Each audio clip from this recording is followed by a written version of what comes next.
And we are live, guys. Welcome to another live stream from the Girls of High Value channel. My name is Joseph Darling. Today, we're going into a little bit deeper about female bisexuality and why this is crucial for humanity, okay, to survive and to thrive. Last session, we spoke about basically that uh, if you haven't watched it, then go watch it before you watch this one. But I'm going to dive a little bit deeper into it all right now. So one of the comments that I got on the last session was basically that this is men's ultimate fantasy and that I was delusional. Now, I agree with that it is the ultimate fantasy of men. However, me being delusional, well, not so much. I have to say, the reason why is because I've studied this out for years. Okay, we're talking about 10 plus years of me trying to understand relationship, trying to understand the woman, trying to understand what is going on with the whole psyche and beginning to put it in categories and boxes. Okay, you can actually put this in a rational manner. You can create a system out of it, and a system that works for everyone. Now, a lot of people will basically say that, yeah, but that's impossible. There are so many different people. There's so many variations of people. There's some people that are gay, some that are basically bisexual, some that are trans, some that are asexual, some that, like, there's so many variations. How can you put categories? Let me explain how and why I do that. It's important that I do it. Other people complain that we generalize too much on our channel and on our Instagram, which is Three Girls in Love, at Three Girls in Love, with the digit 3 on Instagram. Go check it out. It's absolutely fantastic. It's my wife who does that one. But how can we do it? Why do we do it? Well, first of all, in order for us to figure out like how to simplify that which is confusing, that which is the most difficult to figure out for all of humanity. Okay, that's what I'm tackling right here. This is the one thing that is the most confusing about humanity at large and that no one can really figure out. And because they can't figure it out, they're basically saying that we're all different. And since we're all different, then we won't figure it out. Something that works for everyone. Something that's confusing is not good. It really isn't. How do you explain to a child that, yeah, boys can become girls and girls can become boys, but there's, because of that, they're going to have health issues and self-esteem issues, and a lot of them are going to want to commit suicide. And yeah, it's a lot of emotional havoc that goes on, but, people are different. I don't know what to say. Children need to be able to understand what is going on, and that is why we generalize. And when we say generalize, we're saying that this is basically 80% of the cases. Okay, when we generalize, we're saying the majority of the time, this is what's going on. Are there going to be exceptions to the rule? Absolutely. Will you find variations that I didn't know about, or someone who says, well, I don't feel like this at all? You're completely wrong, Joseph. You're completely off the charts. Yes, of course. But let's just say 80%, this is how women function. This is how women basically work. And if they don't, then please comment down below and tell me that you don't, because that helps me to figure it out even more. Because at one point, I will have to explain 99% of the cases, but right now we're just explaining 80% of the cases, if that makes sense. The other aspect of this is that at one point in time, we all have to come to a unity of the truth, right? Because if we disagree with one another, then there's no unity. If there's no unity, we can't progress. We can't move in the same direction. But if we're going to have happiness, have joy, have no conflicts, none whatsoever, because we live in peace with one another, it's not enough to be tolerant of each other. We're not going to be tolerant of each other if we don't understand what's going on with the other person. Understanding is what's going to help us to be unified. Understanding is what's going to help us to bring everyone together. You might say that I'm being intolerant. Not at all. I love people and I love all of them. Like, everyone who struggles with something, I don't judge them because I know what's going on. And because I know what's going on, I want to help everyone, right? I want to be there for them, and I understand them. I'm filled with love for them instead of hate. There's no hate speech on my channel. Like, if one time in the future YouTube closes my channel because of hate speech, you can know for a fact that this is not reasonable. You can know for a fact that misogyny does not happen on my channel, even though it sounds like it's misogyny. Not at all. I do this because I love everyone. I love women. I love homosexuals. I love everyone. Okay? I'm straight, obviously, but I love everyone to the point because I understand them. I understand what's going on and I want to help them. If they don't want to be helped, live your life, enjoy, have fun. Okay? But what we're trying to do is we're trying to help everyone come to a unity of the truth where there's fulfillment for every single person on planet Earth. And is that possible? Absolutely. Absolutely, it's possible. It's possible for men, it's possible for women. But you know who's the most important people? Who are the most important people that need to have emotional fulfillment? These are more important than anything else. Children. They are the future. They're the next generation. They're the ones that are going to grow up and figure out life even better than what we have in the past. And we've got to understand the truth so that we can educate our kids the right way. Okay, kids who are being taught that, oh, you can basically choose your gender. And look at that person. They used a lot of hormone medication, and because of that, they managed to stay a girl forever, even though they were supposed to be a boy. And then like, kids are going to get more and more confused as they grow up in this confused world. And our job is to help educate them from an early age. That's why one of my videos here is about color codes and why they're so important when you raise children.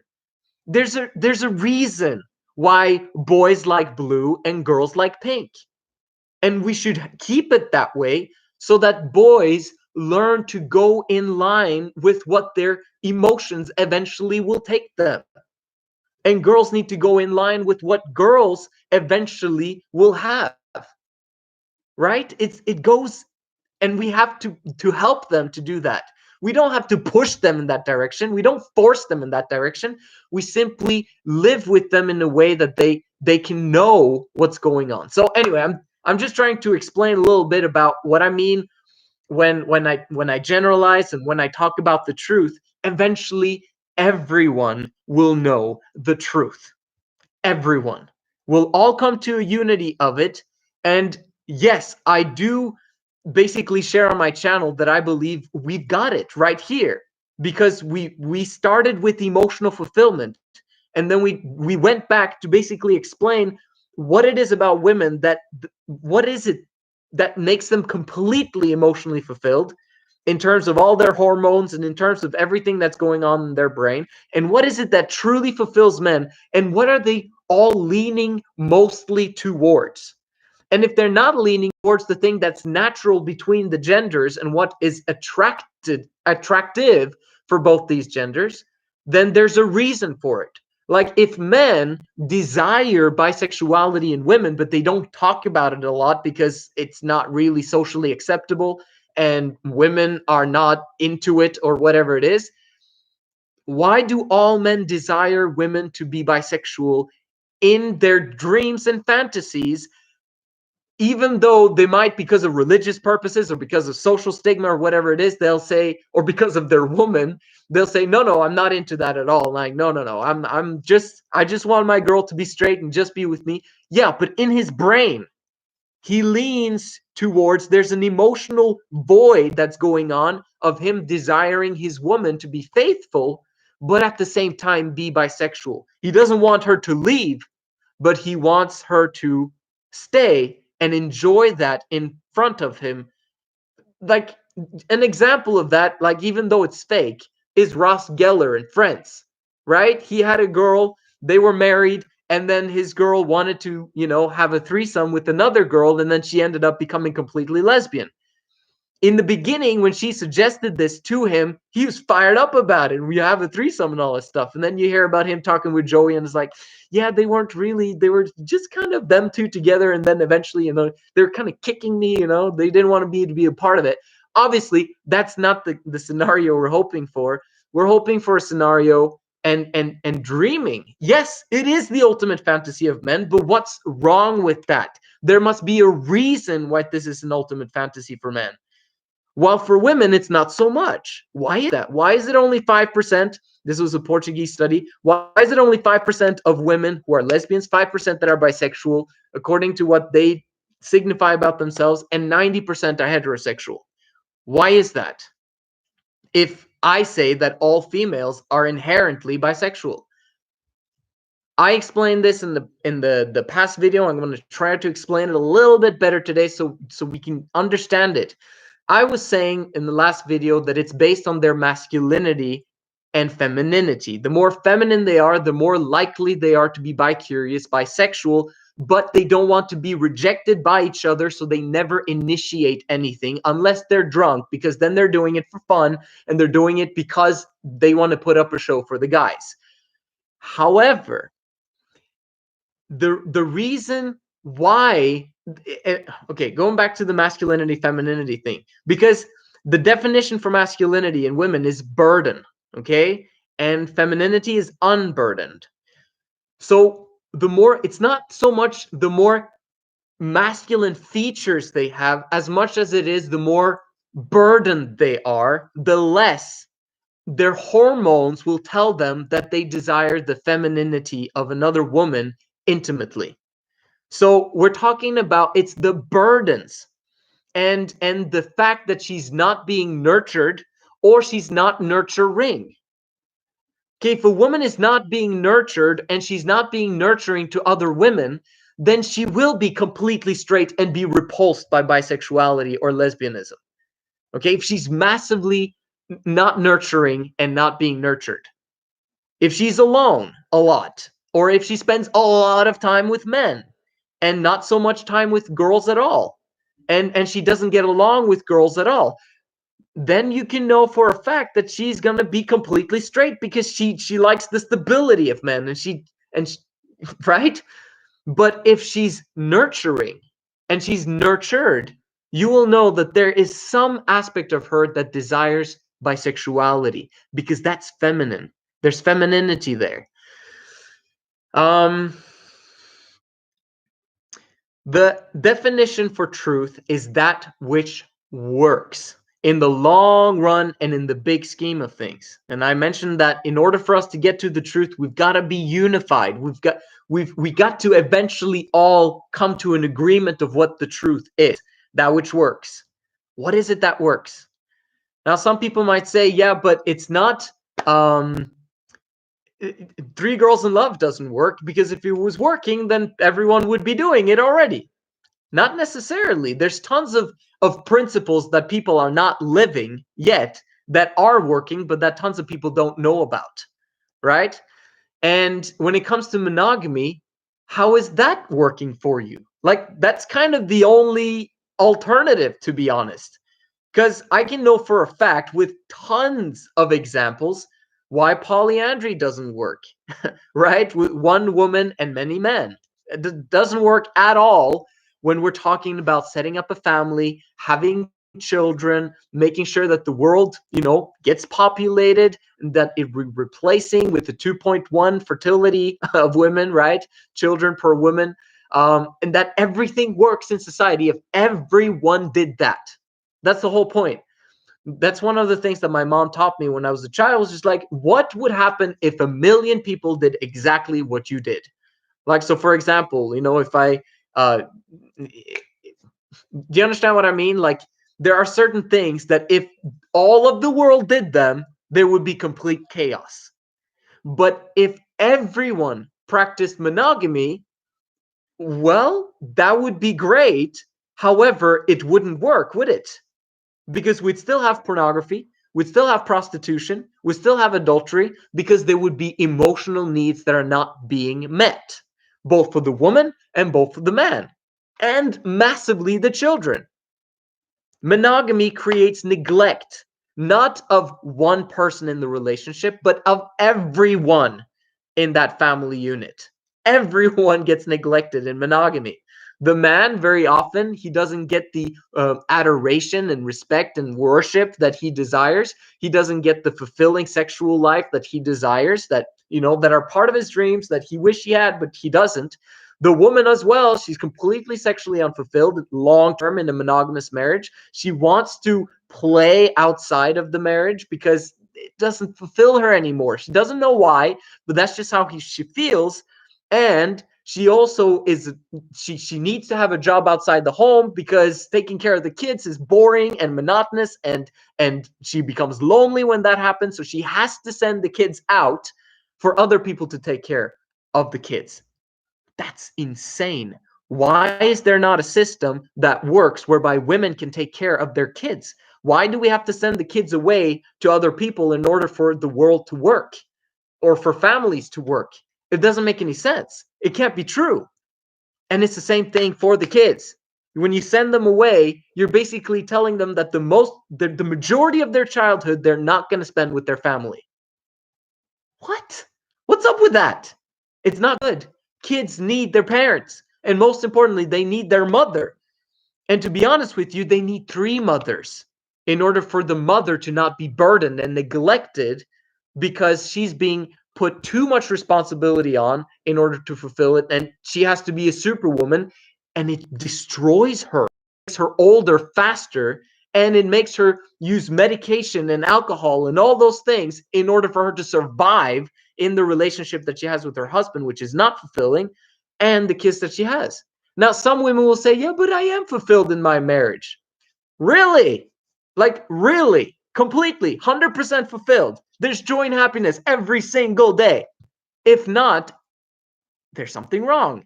And it's not just, oh, I'm not disciplining myself in studying the Bible enough, or I'm not doing this enough, or I'm not doing this enough. You're putting all of the blame on you, which is burdening you. And when something burdens you, you're becoming masculine. And when you become more and more masculine, you're going against your nature. And when you go against nature, you die faster. Sickness, disease, issues, mental issues, stress, right? Your body, your cells are going to attack each other and not work properly. And then you introduce all of the things that I mentioned here, and it exponentially becomes worse. The ones that have the best marriages, the best families, are those where women do not use any form of stimulants at all. And they love their husband and they love their children, but they know that it's hard. And she's not completely sexually fulfilled, but she's settled. She's realized that she's not going to get the lifestyle that she wanted, but she's happy. She's content some of the time. Half of the month, right? It's the reproductive cycle of women. That thing can become so minimalized if there's a woman. If there's three women, it solves the whole reproductive cycle thing because they help each other. They make each other feel comfortable. And it's so much easier to take care of someone else if they're also taking care of you. And it becomes a win-win situation. I hope you're getting some of the vibes, some of the understanding of what I'm sharing here now, because we're trying to get the truth. We're trying to establish family units where every single individual are fulfilled, and especially the children, because the children, they're the future. Okay, now, can I be wrong about some of these things? Absolutely. Okay, like, I'm not saying that I'm 100% correct. I know personally that I'm 100% correct when it comes to Three Girls in Love, but will I have some things that I'm not quite sure about in the beginning? Sure. But this is why we need to figure this thing out together. Okay, over time, there's going to be tons of people coming along, helping me, disagreeing with me, which will further my study and understanding women, understanding men, understanding children, understanding all of these concepts. And every time you disagree with me, I absolutely love it. Every time you smash that dislike button, I love it. Every time you subscribe, yeah, sure, I don't mind. Because, well, actually, you know what? don't unsubscribe without commenting down below before you do it, because then I won't know. I won't know. And I would love to figure out, and that's why I want you to disagree with me, because if you disagree with me, we're coming nearer and closer to the truth. I love that. It's fantastic. So, was there anything else that I wanted to mention? Yes. The alternative to Three Girls in Love. The only alternative really is monogamy.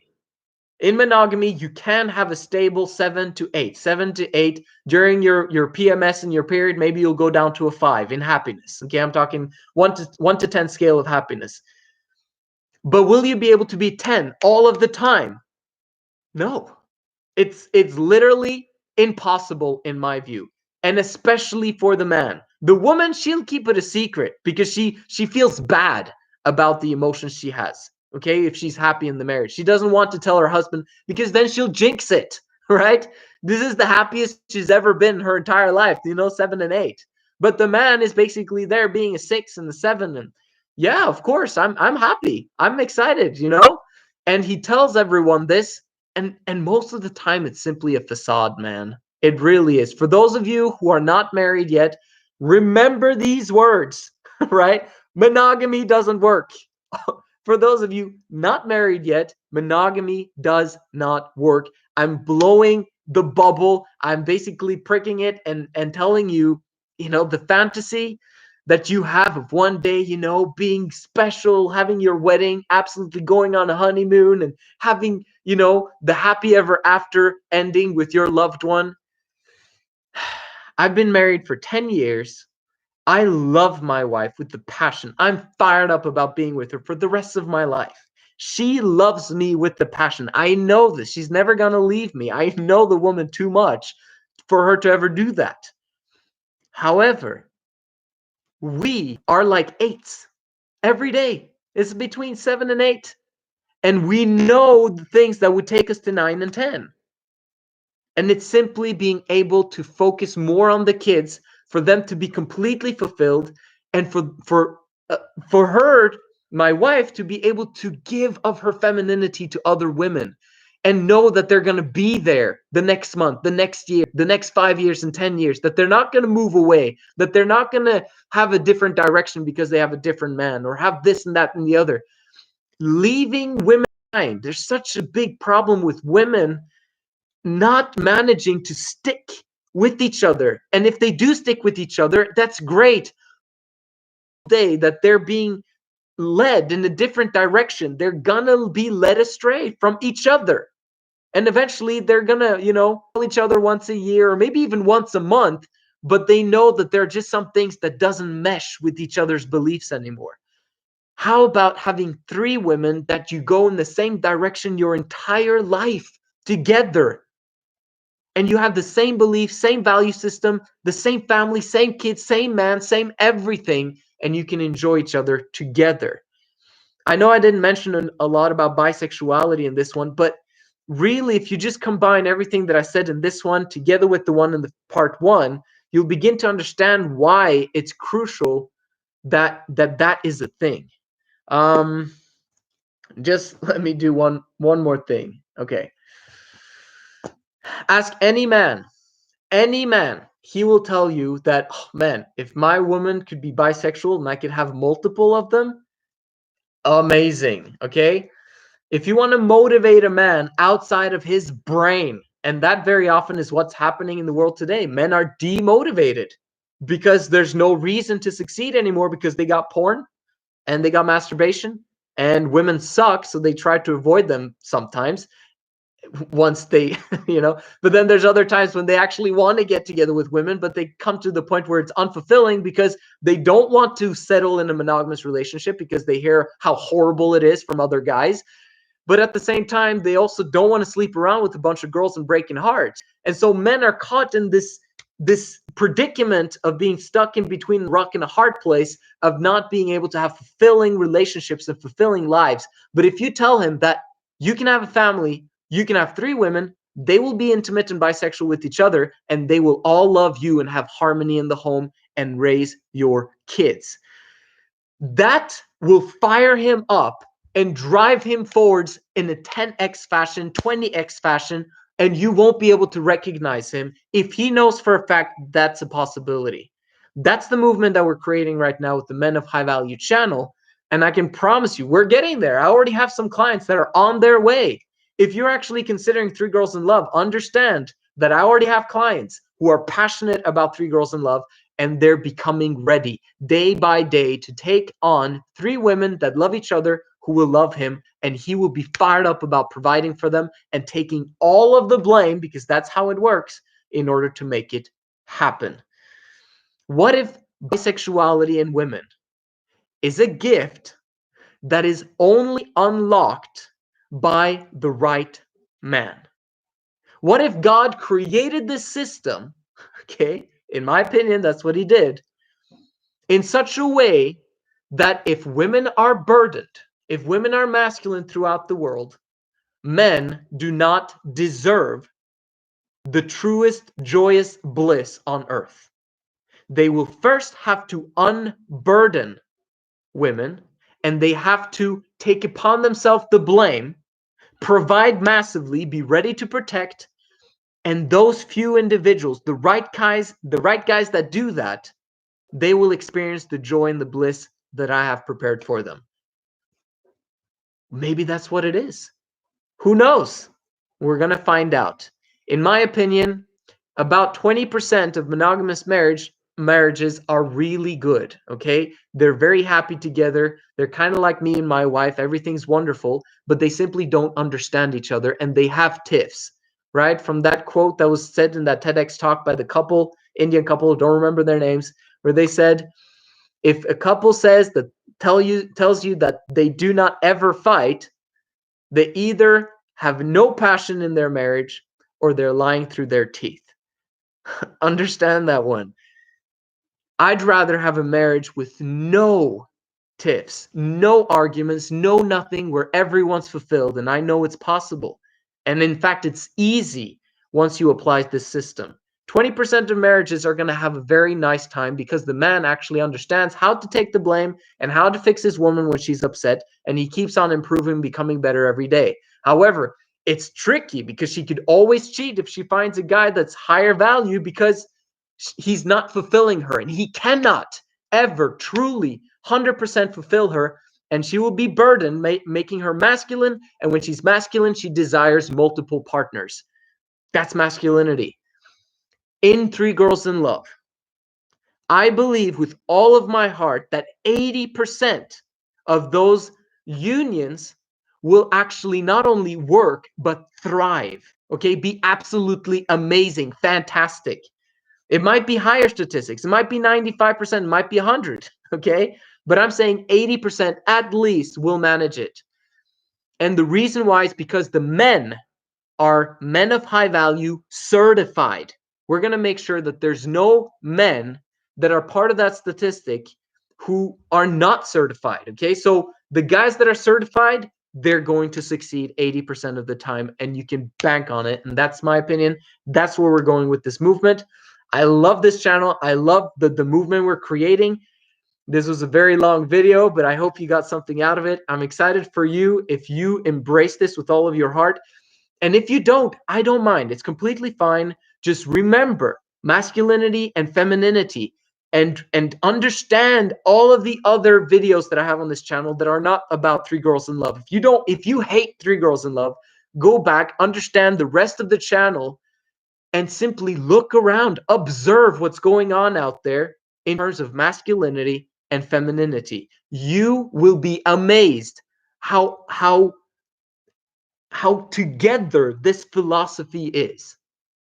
You're going to be amazed how it all fits together when you begin to observe couples, when you begin to observe what people are saying, when you begin to ask questions and listen. And then you go back to these videos and you're like, he's right. I know I'm right, but you got to know it for yourself, and you got to find out for yourself. But once you understand the masculinity, femininity, go and try in a monogamous relationship and see, burden yourself massively with discipline and working hard on that relationship and try to figure it out. You will experience the exact same thing as me. This is the Girls of High Value channel. My name is Joseph Darling. I'll see you in the next video.